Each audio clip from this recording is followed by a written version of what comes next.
Welcome to All Things San Antonio, the ultimate podcast dedicated to the heart and soul of the Alamo City. I'm one of your hosts, Brad Burns. And I'm Ken Carter.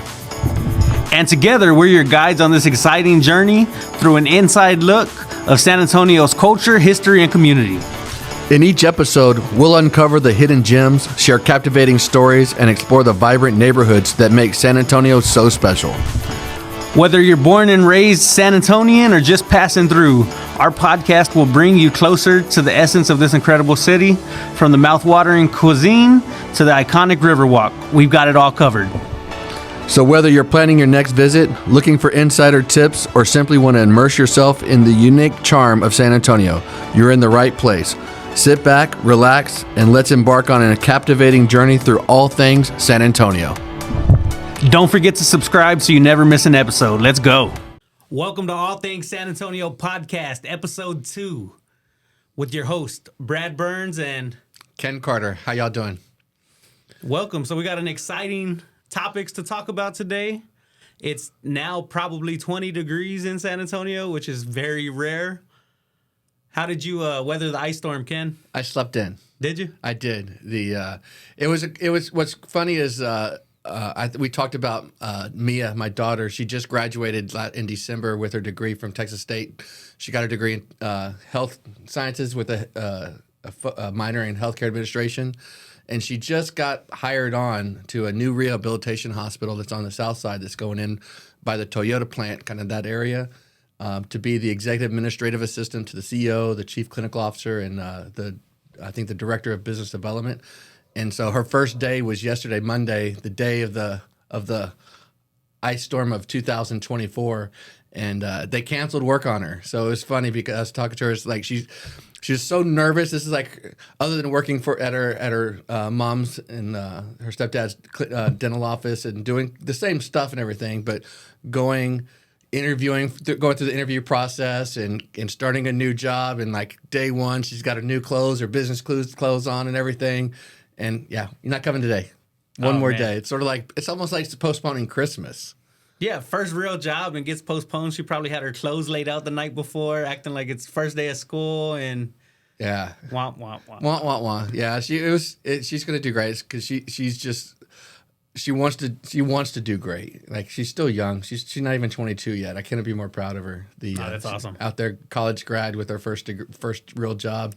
Where'd she graduate from? She went to Texas State. She's a Bobcat. So I've got a Bobcat graduate. I've got 2 UTSAs, and I've got a Saul Ross out in Alpine. And then we've got coming up in 4 years, all things go correctly, then we'll have a Rice grad also. Nice. Yeah. So you just scatter them around everywhere. You know, we want to make sure that if Texas is going to become its own state, I want to have them have roots all across the state so that we can have our little fingers and feelers everywhere. There you go. And for those that don't know, Texas State is up in San Marcos, which is about 45-minute drive here from San Antonio. Beautiful campus. It has a river running through it. Yeah. They jump in the river. Right after graduation, Right after graduation. So on December 9th or 10th, or whenever her graduation was, when it was not warm, it wasn't ice cold like it is today, but yeah, they graduate at night. They go immediately from the convocation center. They go straight out the back door, and it's right there at the river, and they jump in. And she did it, and it's a great tradition. It's I loved how close it was, as well as how far it was.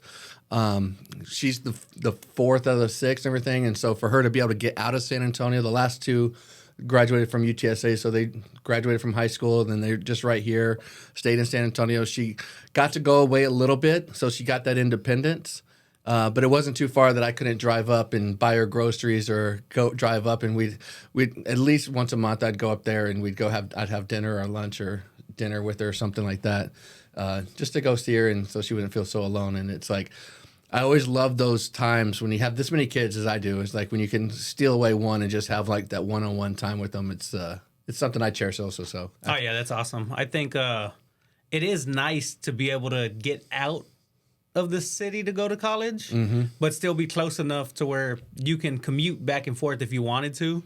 So that way you're never too far away from home. It probably helps with homesickness and things like that, but still are able to learn and grow and get what's the word I'm looking for? Get dependent. Yeah, more independent. Independent. More independent. And and I really feel like she did it the right way. And I brag on her a little bit, but when she was going, I think, into her sophomore year, or maybe the second semester of her freshman year, she officially had a boyfriend. But he goes to A&M. He's still got one more semester. He'll graduate in May. And so they were close enough to each other that, like, on a long weekend, they could see each other. She'd go up to A&M. He'd come down to San Marcos.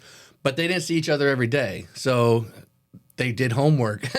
Being that she had a boyfriend and stuff, she went out with her friends and everything. And she experienced college life to an extent, but she wasn't that party animal that Texas State, formerly Southwest Texas, always known as the #1 party school in the country for a long time. So she didn't experience that side of it, but she buckled down. She graduated in 3.5 years. I really felt like it was a perfect place for her, and she found a job right out of college. And, nice. Yeah, so it's everything's good with her. Yeah, I wanted to go to Texas State. You know, I went on the senior trip or the school trip to Texas State. And when our bus rolled up, I saw the river. I saw the kids out, like, hanging out by the river and things like that. And I was like, oh, man, this is the school for me. And then I applied. I think I didn't finish applying because you had to write an essay and we didn't have ChatGPT back then. So I didn't fully finish. So I ended up going to San Antonio College. Yeah. Shout out San Antonio, all things. All things San Antonio. There we go. Yeah, I was not a full. I was a UTSA student. I started my first year in college. I played baseball at Ranger Junior College, which you probably have never heard of it. It's in Ranger County. We were the Rangers, and I lived in Ranger Hall. That's all there was. It was a town of 2,000, and there was 900 kids at the school. 895 were on some sort of partial athletic scholarship. Most of all the football players were the guys that couldn't pass the SAT to go to like a big D1 school or something like that. So they spent a couple years there, then transfer in. It was a horrible experience for me playing baseball. I was a first baseman catcher. They tried to make me a pitcher, which turns out you have to run a lot. They want you to have strong legs. And yeah, that wasn't for me. So it was at the end of my first year, I never said goodbye to my coach. My coach never said goodbye to me. He never asked me if I was coming back. I never asked if I was allowed to come back. It was a truly mutual breakup. There you go. They're hard to find. When I was probably first grade, I went and the school was advertising they were having baseball tryouts for some small team around. Mm-hmm. And I knew nothing about baseball. Like, we weren't baseball fans as a family. Like, I knew nothing about baseball. So the first thing was like, all right, you're going to practice hitting. So I hit the ball pretty good. And then I went the wrong way around the bases. You went to third base first? I went to third base first. I see how you are. You skip first and second base. You always go straight for third base. Yeah. Oh. ABC, always be closing, right? There you go. Well, speaking of getting to third base, and you're now happily married to Delilah Burns, a great person. You've got 3 kids. And it's been really icy outside as we were talking, it's like 20-something degrees, but I imagine it's been a little bit icy inside the Burns household lately too, after that Packers demolishing of the Cowboys, as Delilah and her family are big Packer fans. Yeah, that was a little rough. So basically what my plan was... to have the Cowboys win. For the Cowboys to win, that didn't work. So I know that Packers really brag about being able to sit out in the cold weather for their games because it's an open-air stadium. Why you have an open-air stadium up north is beyond me. Buy a roof. I don't know what to tell them.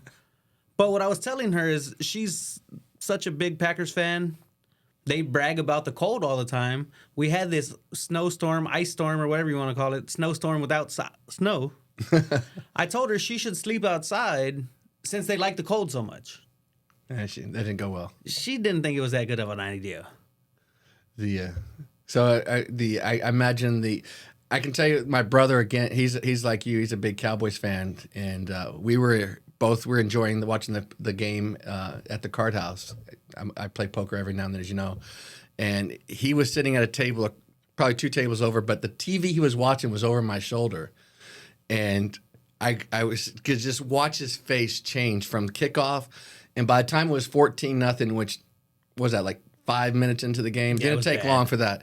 He was literally packing his chips up. He was like no poke there. He couldn't do anything. It was growing up an Oiler fan, and really because he was such a Cowboys fan, it's like just to be different. Just the two of us, he's an older brother, and my dad actually had a standing bet with my brother throughout our childhood.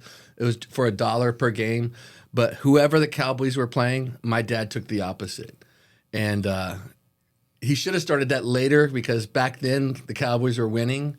And then I found out that one of our friends, Anthony, was born the year that they won their last championship or something like that, and they haven't won since. So he seems to be the bad luck charm. Yeah, I thought it was the curse. Anthony's the curse. Jimmy Johnson. I thought Jimmy Johnson was the curse when they fired Jimmy Johnson. Now they brought him back, put him in the Ring of Honor. I thought all things were going great. Apparently, the Cowboys took the first 3 quarters off. They just got behind and couldn't get back.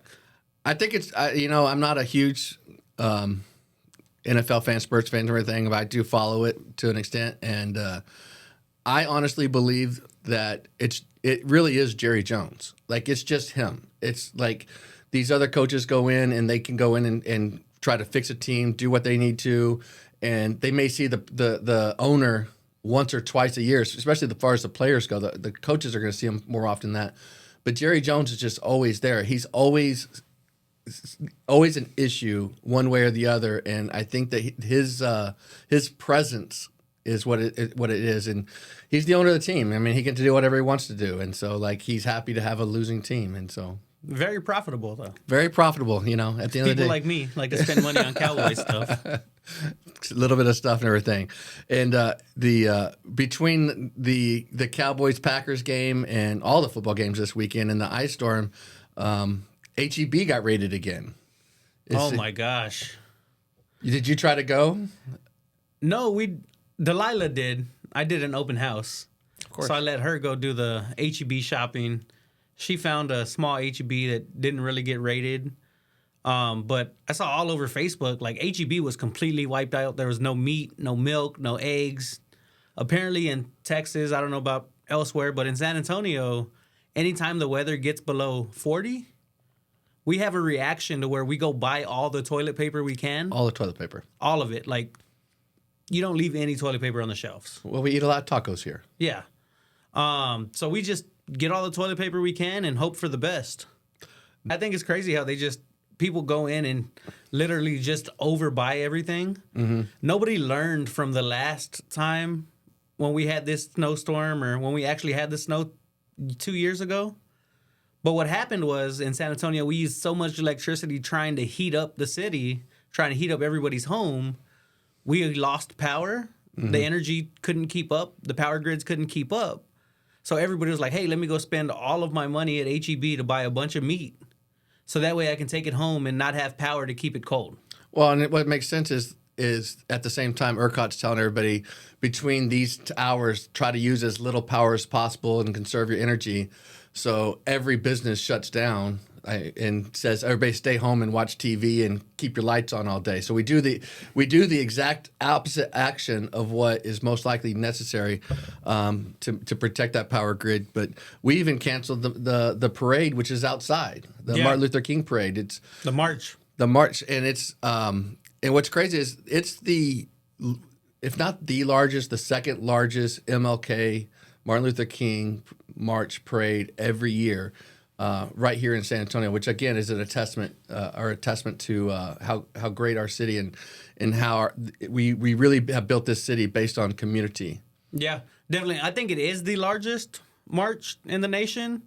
I think there's probably a few 100,000 people every time. Mm-hmm. And yeah, unfortunately, it got canceled this year with the ice and things like that. It just wasn't safe. So they had to go take down the stage. I was watching the news yesterday. They were taking down the stage and doing all of that stuff. But while they were doing that, they were actually having to watch out for falling ice. Oh, wow.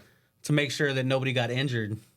I just saw a video, and that's that's a euphemism for I just watched a TikTok where in the Netherlands they have these red flags that come off the building about 2 or 3 feet. And they're warnings that you don't walk under the red flags because that's where the icicles fall. Like, and if the businesses haven't gone over and cleaned off all the icicles to make it safe, then by law they have to have these little banners going saying, "Hey, don't walk under these banners" and stuff like that. That's interesting. See, we just don't get enough of that down here to really do anything like that. I'm okay with not getting enough of that. Yeah, like I live in absolutely. South Texas because I don't mind it being warm. Like warm is better, much better. It doesn't hurt. Like cold is like painful. Yeah, cold is deadly. Too hot's deadly.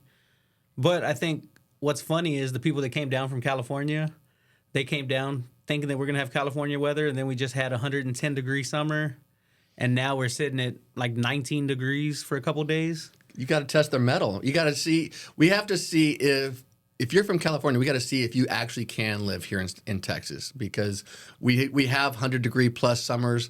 And we do have freezing winters. Now, both the summers last a lot longer than our winters, but we do have both technically. We just don't have a fall or spring. So if you think about it, Texas is basically the Australia of the United States because everything here wants to kill you. The cold wants to kill you. The heat wants to kill you. Rattlesnakes, mosquitoes, mountain cedar. Man, I wanted to say something with an Australian accent, and I knew it was going to come out like Jamaican or Indian or something like that and not sound right. So. But, I'll tell you the worst thing about Texas. If you want to know the worst thing about Texas? I say cedar, but go for it. The worst thing about Texas is Austin's tacos. Worst thing about Texas. It's not even a competition. It's funny. We have a friend in Houston. He's an agent in Houston with Real Broker. Mm-hmm. And he put on Instagram yesterday talking about the coffee, the H-E-B brand coffee. Mm-hmm. They have the San Antonio blend, the Houston blend, and the different Houston blends. has coconut in it. Yeah. And he was like, man, I don't really want to give San Antonio this props, but the San Antonio coffee is just so much better than the Houston coffee. Because it doesn't have coconut in it. Yeah. And then somebody else commented, like, you think that's good? Wait till you try our tacos. There you go. Our burgers aren't bad either. I think San Antonio has got some great burger places on the other side of it. Yeah, burgers are definitely one of our favorites. What's your favorite burger place? Well, let's just dispel the myth that first off that In-N-Out is better than Whataburger because it's not. However, Whataburger's gone to trash a little bit, and if far as like just going out and going through the drive-through, grab a burger, I'm a burger boy. I've converted to it needs more locations because it's not always convenient, but the burgers are always they make them right. They're not like sliding off. Like I'm really disappointed with what Whataburger's done. Burger Boy, again, it's a San Antonio local restaurant, started here. I'm just recent on my conversion, and I'm kind of having to hack it because they've got one problem. Is they don't have a dipper for the ketchup, and that's really what Whataburger kind of is basically. They have a little tub, you dip your fries in the ketchup, and you're good to go. So, I might have put too much thought into this, but I go to Whataburger like every third visit and just have an extra ketchup.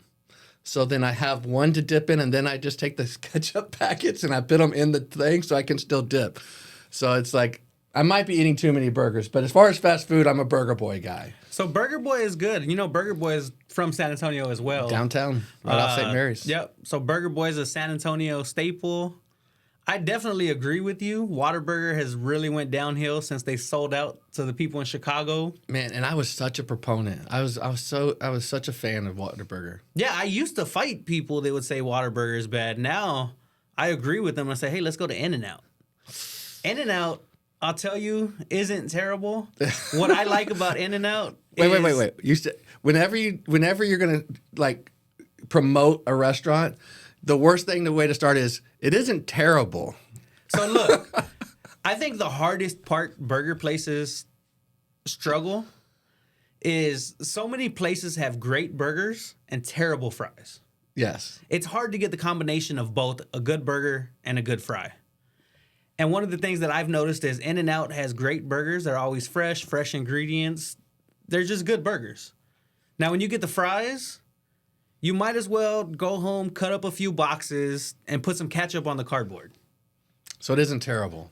The fries are terrible. The burger trash. isn't terrible. It's trash. So what about like a nice burger, a good burger? So I like to eat local. I do too. All Local all the time. I do like Burger Boy, but when I'm thinking local, I'm thinking more of like homemade patty, kind of that route. And I would say the top 2 burgers that I really like to go to are either going to be Chris Madrid's. And I don't know if you've been there recently since it burned down. They rebuilt the whole thing. Yeah, they have new owners, like an outside seating area. Really nice place. And it's consistent, like, and it is a new ownership group and everything. That a new family bought the restaurant, and I will tell you that the consistency's still there. Like it doesn't taste or seem different than what it was before the fire and everything. Have you ever been to Diana's?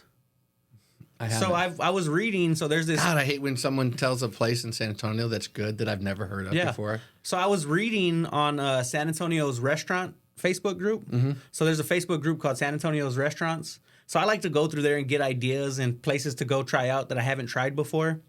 And in there, they were talking about Diana's is actually Chris Madrid's sister. And so when Chris Madrid sold, they opened up Diana's. And I might get this twisted up a little bit, but it's actually from the same family as Chris Madrid. It's just that one didn't get sold and she opened up her own restaurant. I will say that though there is something to the original like grill, like when an established local restaurant that's been around for 40, 50 years, then they go to open a second location and they've got a new grill that's not as seasoned over the years and everything, that the flavors don't always hold up. I'm Diana's. I'm not familiar with her. I need to try them out. There's another one that I want to try out called Buns, Bunz. That's new. That's local. So we actually ate there the other day. Oh, it was good. Was it? They have one up. See, again, you're like it's good. No, it wasn't amazing. It was good. I enjoyed it. What was kind of different for me is like Delilah, my wife, she only drinks water when we go places. So that's her drink. She doesn't drink soda. She doesn't drink tea. I know living in Texas, not drinking tea. There's something wrong with her. She's also a Packers fan. There's a lot. Take it as you will. But their water, the container they had that you dispense water from out in the lobby, they actually had it as lemon water. And she wants water. Yeah. And I feel like you should have lemons on the side and then the water, and you have the choice of if you're going to do it or not. Yeah. But overall, I mean, Buns was good. Their onion rings were really good, or onion petals or whatever they were. Yeah. I think my favorite burger right now is Mr. Juicy. Have you been to Mr. Juicy? 100%. It's by far my favorite. My favorite, like, if we're gonna go, if like kind of a not just quick drive-through and everything. They do have a drive-through too. They do, but it's the one location now. It's Hildebrand in San Pedro. It's by far though his burgers and the wet sauce and everything. It's unbelievable. It's really really good. He's opened up a second location though. On Northwest Military. I didn't know that. So, you know where, like, I think it was Far West Rodeo or whatever, and there's, like, right there at La Selma, where the kind of all those, there's that old Whataburger building. They bought that, and it's right now it's painted just white, and it's going to be the next burger, Mr. Juicy, which I'm excited because it's a little bit bigger location. Because right now they have no seating inside really. They have seating outside in the parking lot, but it's sometimes can be an issue. I'm excited about them opening up over there. I don't know if you know this, but Longhorn Cafe, also known for burgers. Longhorn Cafe is good too. Again, only the original one. In my opinion, of the Longhorns, only the original one on Blanco is worth going to. The rest of them don't hold up to the original. They tried to sue Mr. Juicy because they are known for the Big Juicy.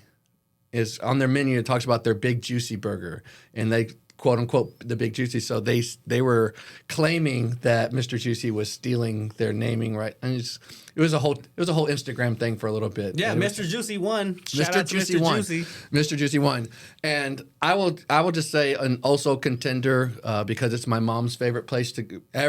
Every home volleyball game before Alamo Heights plays.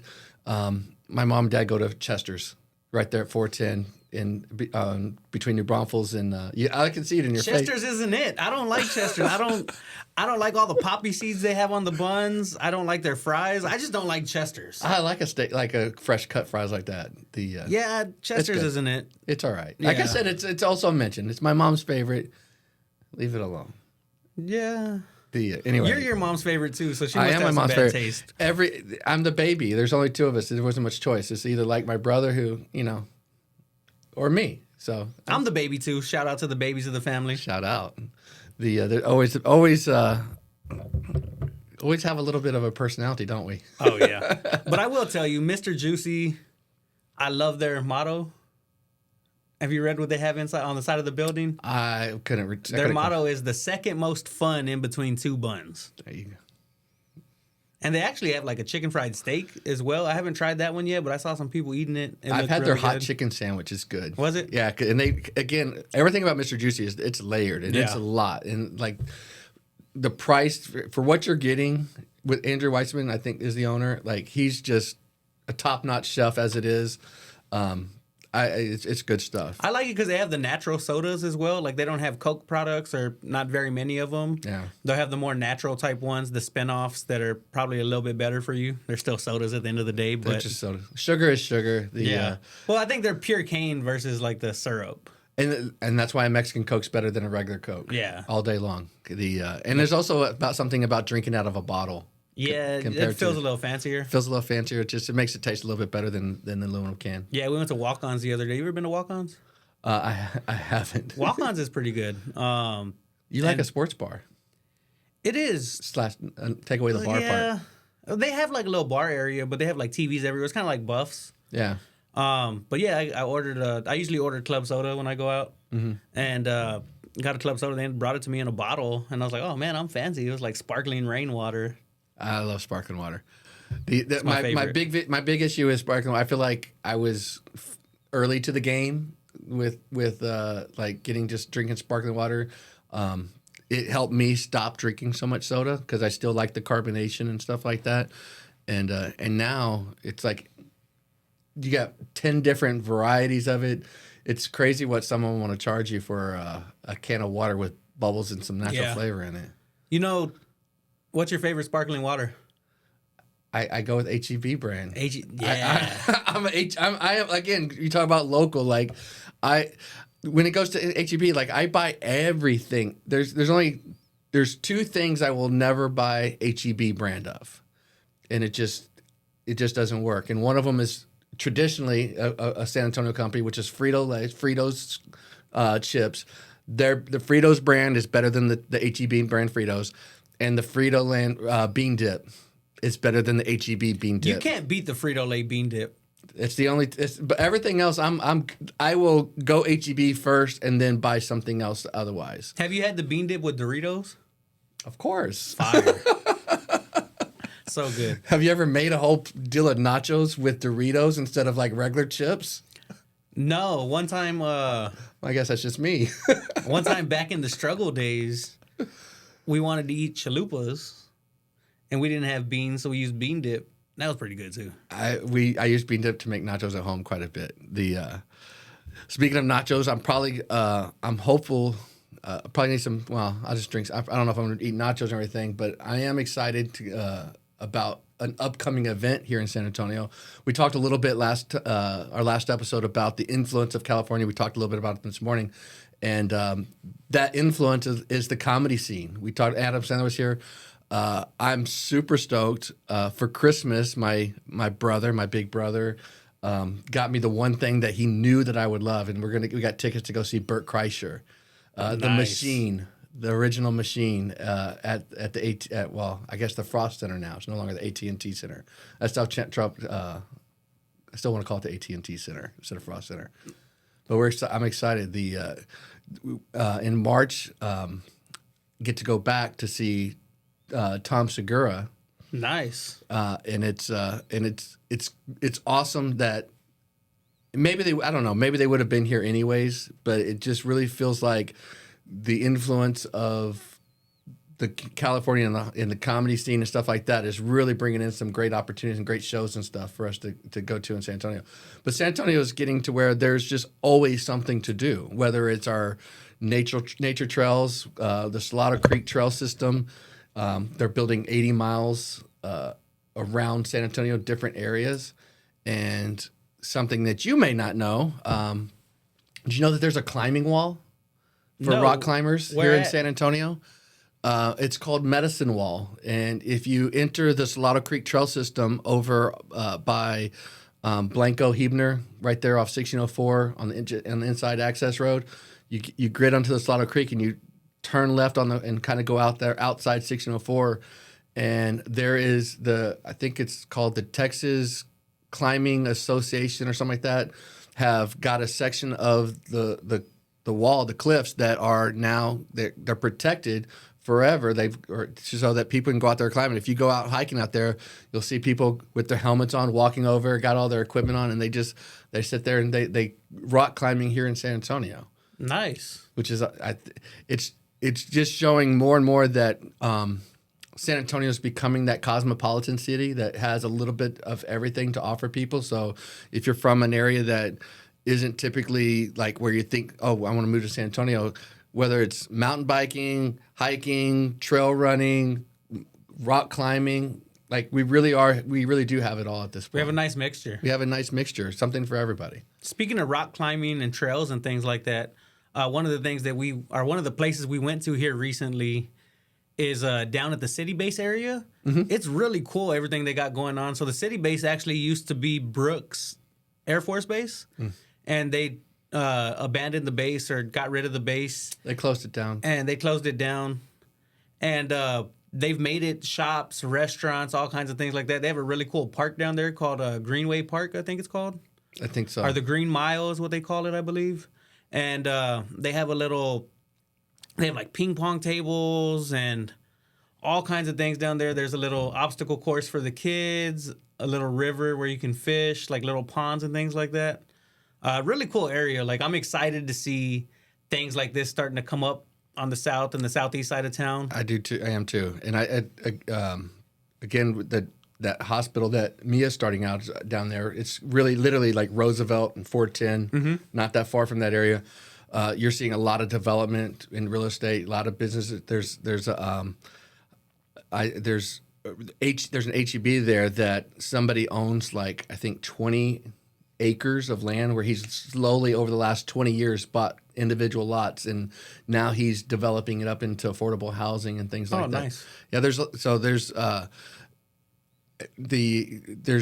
a big move away from the north side. It's like, I don't know when the last time I've talked to a buyer that says, "Hey, I'm looking to move to Stone Oak."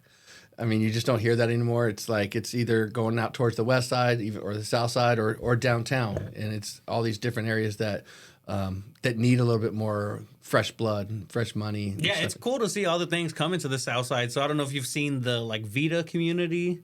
So there's Perry Homes, there's Lennar, there's a bunch of different builders out there, and they have prices all the way up to like $500,000, which was unheard of on the south side before. But it's cool because it's located right next to it, kind of connects to Texas A&M, San Antonio. Yep, that's right there. So that's right there, kind of not too far from where you were talking about. The San Antonio Police Training Facility is right there. There's a lot of growth going on the south side that I'm super excited for. And there's a lot of jobs out that way between the Toyota, Amazon. I think Microsoft has their stuff going in down that way. So there's a ton of opportunities and everything. So it's definitely a place to look at if you're looking to buy a new home. Yeah, I think it's a good investment going down there because I think prices are only going to continue to rise. They're not. If the one thing that we know for certain is home values are going to go up, right? They're not going to stay stagnant. They're not going to, as we move forward, especially with interest rates looking at being cut and everything, there's a lot of opportunities, and it's a good time to make that move if you're ready. And investing, I just met with my daughter-in-law and my son earlier this week. We had dinner and went over their game plan of, okay, where are you at? What do y'all want to do? Where you want to be? And I'm excited for them to start getting into the investment and start building up a portfolio as well. So it's It's fun stuff. Yeah, that'll be It's all exciting. about the family. Yeah. And, we talk about investing. A lot of things we have to do in order to make those investments and things like that are to sacrifice, budget, and do the things like that.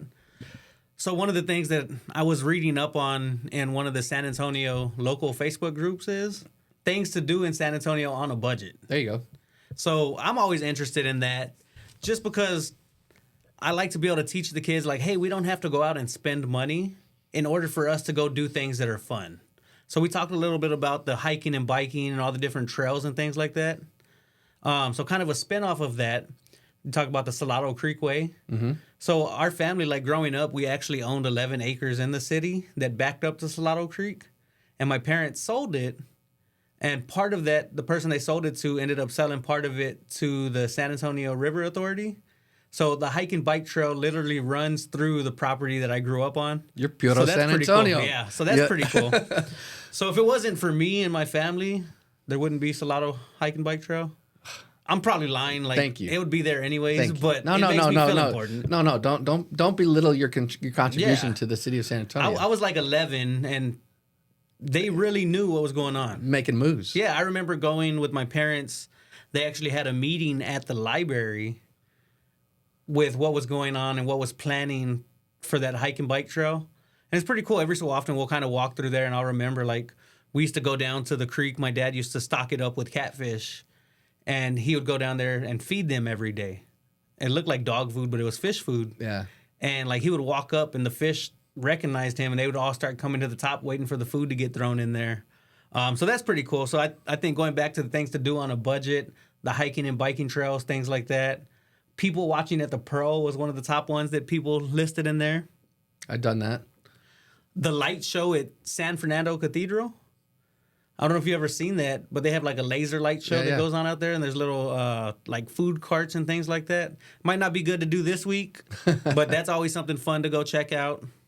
Walking around the Riverwalk, the Alamo, kind of just playing tourist is always fun to do. They have on Tuesdays at the Whitty Museum, I think, they have like a free time where you can come if you're non-members to be able to come to the Whitty Museum. And which is, again, if free, we're talking about inexpensive things to do. Like, that's free is always great. I don't know if my daughter loves going to the Whitty Museum. They've got a great dinosaur exhibition. This is my youngest, and her at this point, her career ambitions is to work at a children's museum in the dinosaur section. So, that's cool. She's gonna move to Houston. Houston has an awesome natural science museum. It's really it's one of the with Thea going to school at Rice, which is not too far from there, where Rice Village is and everything. That's one of the things I've talked to her mom about. Jennifer's like, okay, we're gonna have to get a membership because every time we come up here, like, there's always something new to say. Yeah. They've got a have you seen the pendulum in there? Oh, yeah, it's so cool. It knocks down the little blocks. Yeah, it's it's really cool. But we've got some great museums in San Antonio with our McNay. Our children's museum, the Museum, is really amazing. Yeah. And if you're an adult for the children's museum, they have night outs where you get a babysitter for your kids, and then it's just adults. They'll have adult drinks and beverages and things like that. And then you get to play with all the stuff that the kids usually get to play with. That's pretty cool. So, yeah, we speaking about the Whitty Museum, free on Tuesdays.